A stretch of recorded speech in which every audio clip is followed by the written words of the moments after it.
This is everywhere. This is an industry that should not exist. We're seeing what the NSO group, which is sort of what the most famous of these guys, is up to. But the NSO group is only one company of many. And if one company smells this bad, what's happening with all the others? I mean, when I look at this, what the Pegasus Project has revealed is a sector where their only product are infection vectors, right? They don't, they're not security products. They're not providing any kind of protection, any kind of prophylactic. They don't make vaccines. The only thing they sell is the virus. And I think saying that they only sell this to government doesn't make that better when you look at who the targets are that have just been revealed. There's been a number of surveillance leaks and disclosures over the years. No doubt the most significant was yours. How do you think this one compares? This is certainly one of the most important. And these are major newspapers, major institutions that we rely on. This is peeling back a curtain that we have never seen done before, this level of granularity. In the past, you've called smartphones a spy in your pocket. Do you think this confirms that? I think it's actually worse. When I said they're a spy in your pocket, it's the potential, it's the capability, it's the fact that, these things are talking to the mobile phone network and tracking your locations. You've got, Facebook spying on you. But these are largely commercial programs for commercial purposes. What we see now are people creating an industry to hack those phones and go beyond the level of spying that already previously we knew existed. And now they're actually taking control of that phone fully and turning it against the people who bought and paid for it, but no longer truly own it.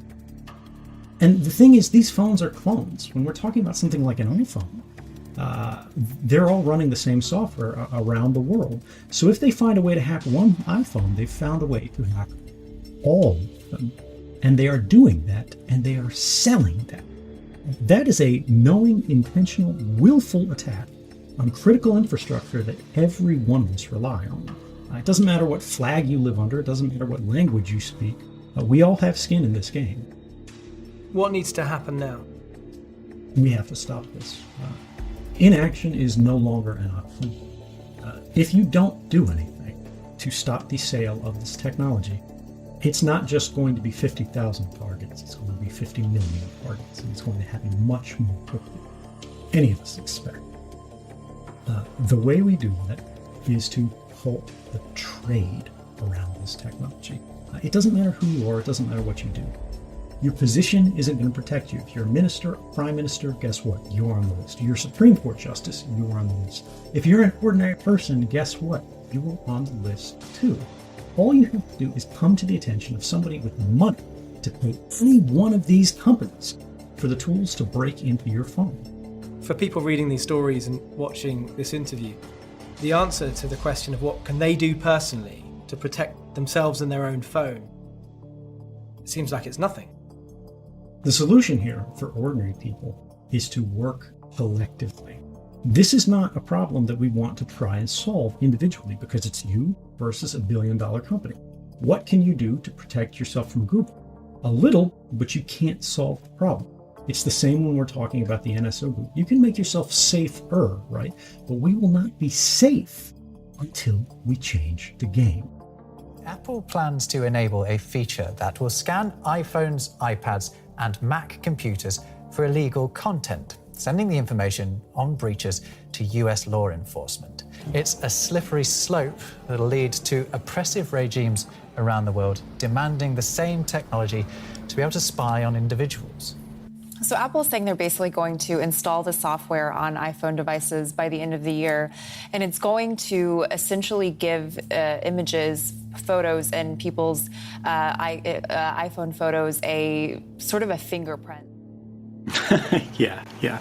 No, I mean, of course, all of our data is being mismanaged and mishandled and misappropriated by companies around the world, both institutions around the world, both governmental and corporate.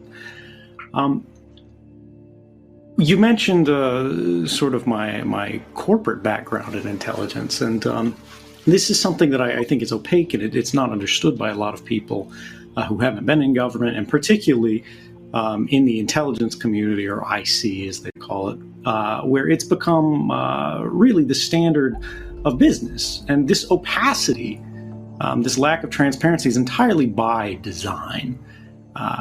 Because what it means is, I would be willing to say the majority of the most important work done by the CIA, by the NSA, maybe not the DIA, but most of the big dogs, and increasingly actually when we're talking about digital operations and cyber, the cyber domain as the government calls it.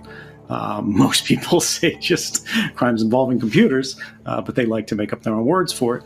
In places like the FBI, we see this happening with DHS, Department of Homeland Security. And of course, I don't follow it as closely, so people on this call may be able to speak to it much more precisely than I can.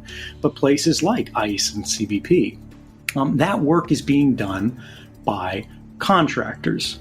So I began my intelligence career as a contractor for the National Security Agency, which actually meant I was just a security guard at a university that had a facility that was actually doing top secret work. That got me a top secret clearance. I then went to a job fair that was like called Top Secret USA or like Tech Expo or something like that, where you couldn't even walk in the doors of these places without a resume that said you had a top secret clearance on it. But once you're in there, they're giving you jobs or offering jobs that aren't in a corporate office somewhere. I got hired by a small company called Comso, which was subcontracting to a larger company called British Aerospace. And they were actually putting me in the building at the CIA headquarters building that you see, all of the, movies and things like that. I went into a government office. I did government work on government equipment every day. And the only difference between a government employee and me was they had a blue badge and I had a green badge. And then I moved from contract to government. I got a blue badge. I went overseas. I went undercover. I worked out of embassies in places like Geneva, Switzerland. Then I went back to being a contractor, now working for Dell, people who make the monitor sitting on your desk, probably. And then eventually I changed to Booz Allen Hamilton.